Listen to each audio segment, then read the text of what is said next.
I'm a teacher and I hate high stakes standardized. And now look at this. Forbes magazine put out an article by Peter Green showing what state standardized tests actually measure. This summarizes it pretty well.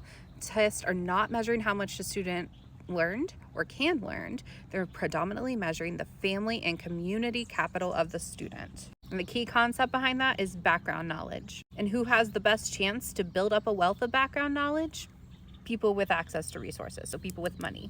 It's almost like standardized tests are a waste of time and don't measure what they claim to measure. But as a teacher, there's not a whole lot that I can change about that. What I can do is help my students take a mindful approach to standardized testing. Every year about this time, I teach them 8 test-taking facts and tricks that all students should know.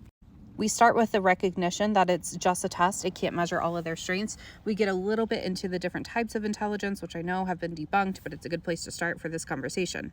And we talk about linguistic and mathematical intelligence being really the only ones measured on these tests.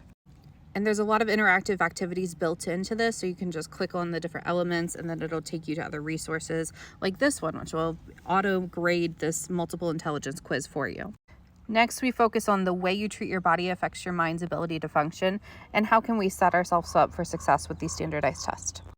Next, we talk about why following directions is important, and there's a fun little activity you can do with them. It's a following directions challenge. I love it, and it's a goofy little way to teach them the importance of following directions.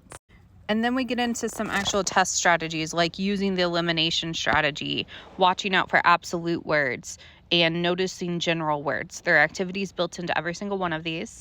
Then we get into plot, and they practice on a plot diagram.